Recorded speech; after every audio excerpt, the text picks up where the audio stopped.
Bonsoir à tous, c'est avec un immense plaisir que nous allons vous raconter des histoires d'outre-mer, des histoires qui vous concernent. Bienvenue donc dans Archipel, la case documentaire de France Télévisions consacrée à nos pays.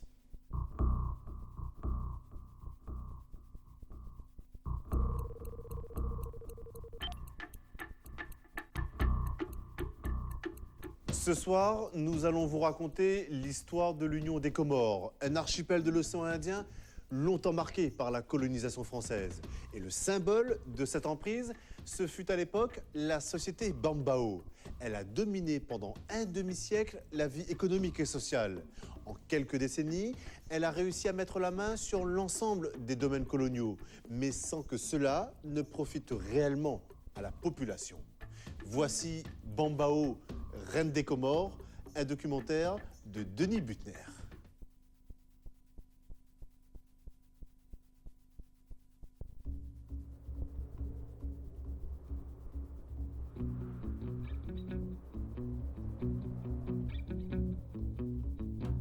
À l'entrée du canal du Mozambique, dans l'océan Indien, voici l'archipel des Comores et ses 4 îles. Grande Comore, Mohéli, Anjouan et Mayotte. Colonie dirigée par des planteurs et négligée par la France, les Comores ont été plus d'un siècle durant le théâtre de rocambolesques histoires mêlant faits de guerre, trahison, histoire d'amour et opportunisme colonial. Cette région était entièrement la propriété de Bambao. Je peux dire que presque la superficie de la région était accaparée par le colon.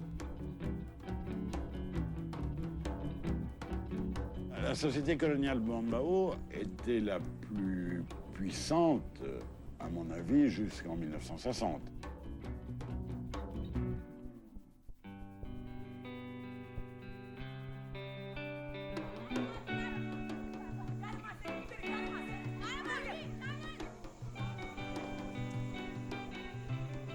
C'est ici, à proximité du village de Bambao, à Anjouan, que s'installe en 1907 la Société coloniale de Bambao.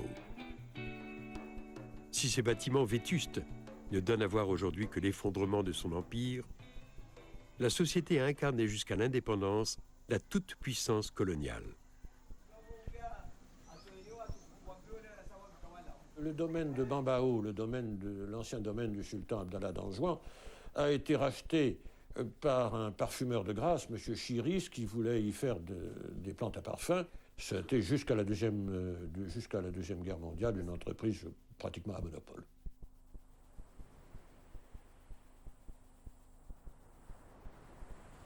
Les Chiris ne sont pas les premiers colons à venir s'installer aux Comores. Après plus de 400 ans de présence arabe dans l'archipel, c'est en 1841 que débute la colonisation française. Alors les Européens s'installent à Mayotte en 1841. À ce moment-là, les marins français qui avaient perdu l'île de France, qui avaient perdu l'île Maurice au traité de Paris en 1814, cherchaient une compensation à la perte de Port-Louis de Maurice. C'est cette compensation, ils ont cru la trouver à Mayotte. C'est comme ça qu'ils ont négocié l'acquisition de Mayotte. Mayotte est devenue française juridiquement en 1841, mais on en a pris possession officiellement qu'en juin 1843, 2 ans après. Et presque aussitôt, les intérêts coloniaux, notamment basés à La Réunion, se sont manifestés en faveur de Mayotte. Cette acquisition a été conduite par un envoyé du gouverneur de La Réunion qui contournait Madagascar à la recherche d'une position côtière, d'un point d'appui pour la marine, qui a d'abord négocié l'acquisition de l'île de Nossi-Bé, qui est toute proche de la côte malgache, ceci le 14 juillet 1840, Et la reine de Nosibé, la reine Sakalave de Nosibé, a indiqué aux Français que son oncle, le sultan Adrian Soli, le sultan de Mayotte, était tout disposé également à vendre son île. Les Français sont allés voir à Mayotte, et c'est comme ça qu'est intervenu, après quelques pourparlers, le traité du 25 avril 1841, au terme duquel Adrian Soli cédait son île à la France. Le traité suivant, négocié par le capitaine Passot, l'envoyé de M. de Hell, gouverneur de Bourbon, a été conclu entre son Altesse Adrian Soli, sultan de Mayotte, et le gouvernement français. Article 1er. Le sultan Adrian Soli cède à la France en toute propriété l'île de Mayotte qu'il possède par biais de conquête et par convention et sur laquelle il règne depuis 13 ans.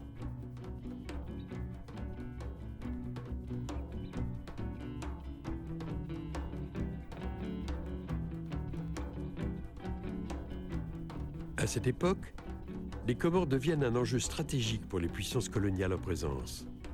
L'Angleterre, forte de sa suprématie maritime, et la France, à la recherche de nouvelles escales, se disputent le contrôle de la route des Indes. Je crois que les Anglais n'étaient pas très désireux d'acquérir des îles ou des territoires dans ces parages. L'île qui les intéressait et dans laquelle ils ont établi leur influence, c'est Anjouan.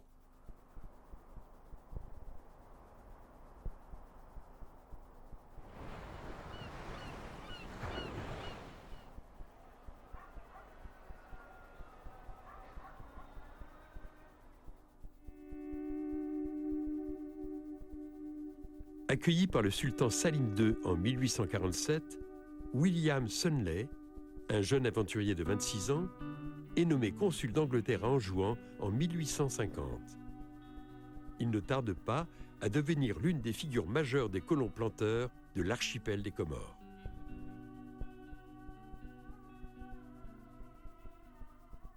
Depuis la prise de possession de Mayotte par la France, le sultan Salim a voulu renforcer ses relations avec l'Angleterre. Bon, ainsi, il a permis l'installation de Senley, qui a pu avoir une concession à Pomoni de 5000 hectares. Et Senley est devenu assez puissant que le sultan, et que Pomoni était considérée comme étant la capitale de l'île.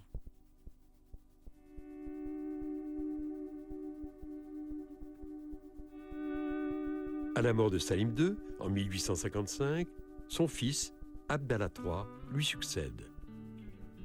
Prenant rapidement ombrage de la puissance nouvelle de William Sunley, il favorise la venue d'un autre colon, l'Américain Benjamin Wilson. Wilson avait eu la confiance d'Abdallah. Donc Wilson est devenu son secrétaire particulier. Donc Wilson, vu la réussite de Senley, et aussi Abdallah qui commence à s'émerger, Wilson a voulu aussi avoir du terrain. Donc Abdallah lui avait consenti le cirque de Paty de 2000 hectares. Le docteur Wilson n'avait pas un sou vaillant, ce qui fait qu'il s'était lui aussi considérablement endetté. Ses relations avec le sultan sont devenues franchement très mauvaises. Il était endetté envers le sultan et il essayait de discréditer le gouvernement du sultan dans l'espoir que les Français déposent Abdallah, n'est-ce pas, et établissent leur protectorat, ce qui aurait été tout bénéfice pour lui, parce que ça aurait oblitéré ses dettes envers le sultan. Quelques semaines après la mort d'Abdallah, une révolution éclate à Anjouan, c'est-à-dire que les esclaves et les paysans pauvres de la cuvette, ceux qu'on appelle les gens de la brousse, Wamatsara, font cause commune, se révoltent contre le sultanat. En tout cas, il y a une formidable révolution qui embrase l'île d'Anjouan. Les Français vont mettre sur pied une expédition militaire pour venir à bout de cette révolution d'Anjouan. Le terme de révolution n'est certainement pas trop fort.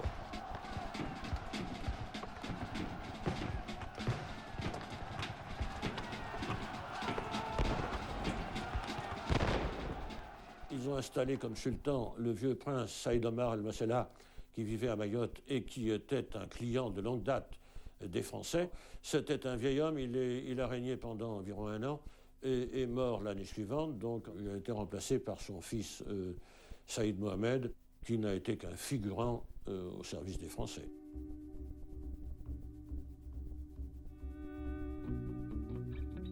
À cette époque, les Comores ont à leur tête un ensemble complexe de sultanats, vestiges des invasions arabes.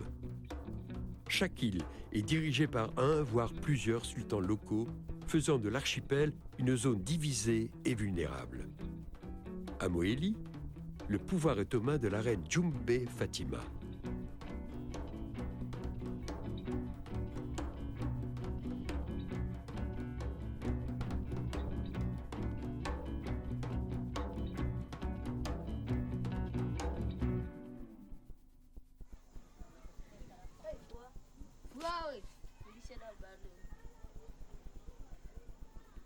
Ce village, c'est Mirereni, un village une localité que je détermine moi comme atypique à Mohéli, étant donné que cette localité a été créée par Ramané Taka, sultan de Mohéli. C'est le village natal de la reine de Mohéli, Djoumbé Fatima, qui a signé les fameux traités avec Joseph Lambert. C'est une romance, c'est la romance de Lambert et de la jeune reine Djoumbé Fatima. Le personnage de Lambert est sympathique. C'était un aventurier, une espèce de Don Quichotte. Il a passé avec elle un traité commercial en 1865 et la reine lui a concédé toutes les terres qu'il voudrait prendre, à l'exception des terroirs des villages. Et il pourrait y faire du sucre. Alors Lambert était un beau parleur. Il a séduit la jeune reine, disant qu'elle aurait 10% des bénéfices de la compagnie qui restait à créer. Lambert n'a pas fait beaucoup de sucre, il a fait beaucoup de politique.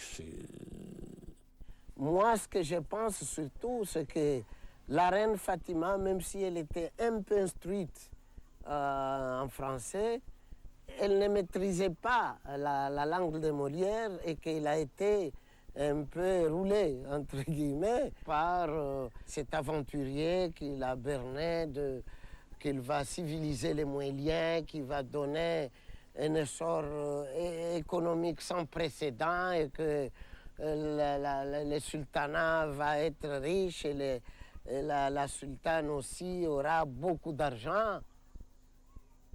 Après est venu le temps des orages.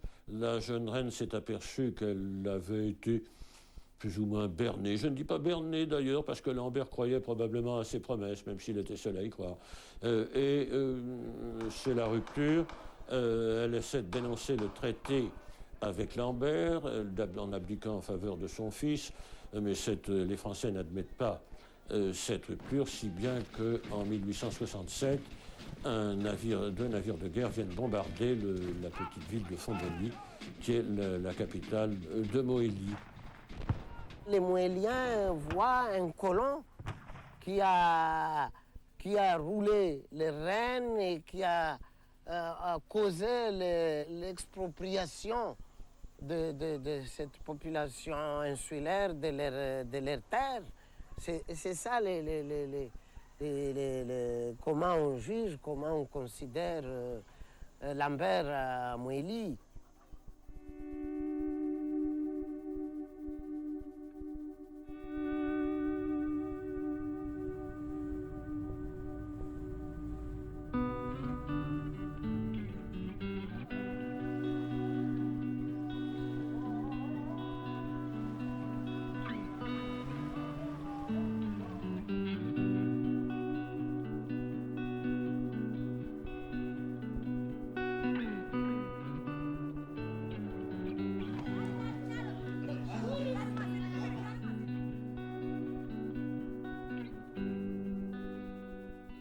C'est une triste histoire. Le planteur Humblot, le colon Humblot, qui était en fait un botaniste du Muséum d'histoire naturelle, est venu à la Grande Comore en 1885 pour inventorier les richesses botaniques de l'île pour le compte du Muséum. Mais en fait, du compte du Muséum, il a décidé de les exploiter pour son intérêt propre. Et il a conclu à la fin de l'année 1885 un traité commercial avec le sultan Saïd Ali traité au terme duquel le sultan le laissait libre de prendre pour lui toutes les terres incultes de l'île. C'est ainsi qu'Humblo s'est emparé de plus de 50 000 hectares, c'est-à-dire près de la moitié de la superficie de la Grande Comore. C'était un exploitant ou un exploiteur, les deux vont ensemble, et un exploitant des terres et qui avait créé la société Humblo avec, il avait réussi avec des alliés très puissants en France. Le sultan Saïd Ali était élevé à Mayotte, donc il était francophile, donc il avait confiance à ce monsieur Humblo. Il a d'abord conforté le pouvoir de Saïd Ali en faisant l'unique sultan de la Grande Comore.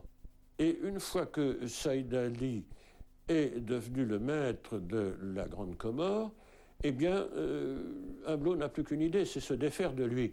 Saïd Ali a été impliqué dans une affaire